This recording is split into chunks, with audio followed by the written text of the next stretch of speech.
Et si votre ex n'était pas votre ennemi? Alors là, vous allez me répondre, t'es bien gentille Solange, mais franchement, tu connais pas mon ex et tu connais pas toutes les crasses qu'il ou elle m'a fait, c'est pas possible.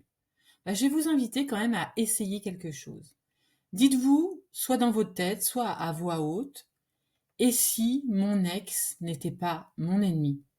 Et si mon ex était juste un parent comme moi? Alors pourquoi je vous demande de faire ça? Parce que, en fait, pour faire la guerre, il faut être deux.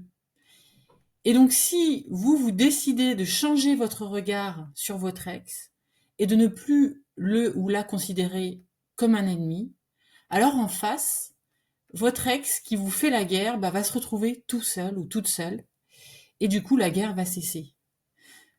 Et je vous invite aussi ensuite à imaginer comment serait votre vie si votre relation de coparentalité était beaucoup plus fluide et beaucoup plus simple. Comment vous vous sentiriez vraiment? Est-ce que vous vous sentiriez peut-être plus soulagé, peut-être un quotidien plus léger?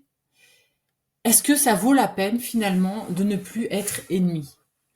Alors je vais vous donner en fait une image très simple. Est-ce que ça vous est déjà arrivé d'avoir un petit caillou dans votre chaussure?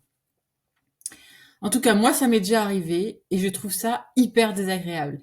Et ce qui est quand même très étonnant, c'est que quand j'ai un petit caillou dans ma chaussure, bizarrement, je continue à avancer avec mon caillou dans la chaussure, alors que je pourrais l'enlever tout de suite.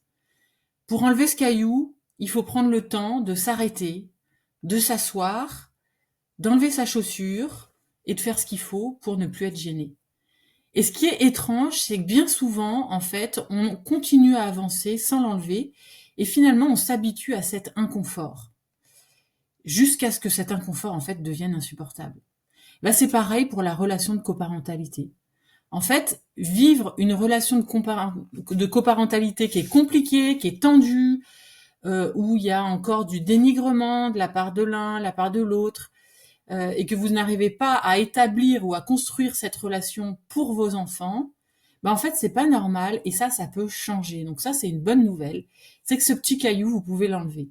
Alors, je vous donne un exemple qui m'est arrivé récemment. J'ai reçu 2 parents qui sont venus en médiation. Alors, ils n'ont pas du tout choisi de venir en médiation. C'est le juge aux affaires familiales qui leur a proposé la médiation et ils ont accepté de venir à un premier rendez-vous. Et lors de ce rendez-vous, au bout de 20 minutes, ils commencent à discuter des sujets, de tout ce qui, voilà, des solutions à trouver par rapport à différentes problématiques. Et au bout de 20 minutes, intérieurement, je me dis, mais je comprends pas, ils s'entendent quand même vachement bien. Moi, je m'attendais à un gros conflit parce qu'ils sont quand même au tribunal. Donc, je m'attendais à quelque chose de dur, ils ont pas choisi de venir, etc. Puis tout d'un coup, je vois que ça discute, ça se passe bien. Donc je suis hyper étonnée et du coup, je fais la remarque, je dis mais en fait, c'est fou, vous arrivez quand même drôlement bien à discuter, à dialoguer. Comment vous vous sentez là en échangeant? Et en fait, ils me disent bah oui, effectivement, je suis étonnée, je pensais pas que ça se passerait aussi bien. Je pensais pas qu'on pouvait parler comme ça. En fait, qu'est-ce qui s'est passé? Ils se sont séparés il y a 2 ans.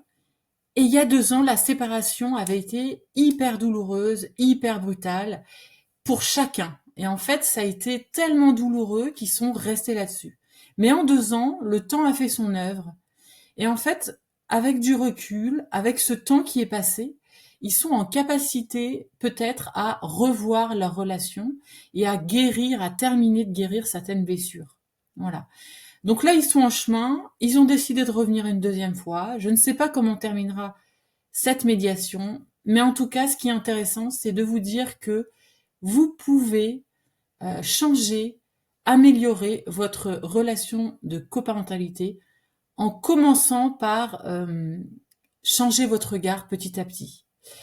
Donc si cette vidéo vous parle, si elle vous touche, si elle vous interpelle, ça veut dire que peut-être vous êtes concerné. Eh bien écoutez, n'hésitez pas à prendre un rendez-vous avec moi. Je vous offre ce premier rendez-vous. Quel est l'objectif? D'abord, on fait connaissance. Ensuite, on voit si je suis la bonne personne pour vous accompagner. Si je suis la bonne personne, tant mieux. Si ce n'est pas le cas, bien à ce moment-là, je peux vous proposer d'autres professionnels pour répondre à vos besoins et vous accompagner. En tout cas, je reste à votre écoute et n'hésitez pas à me contacter.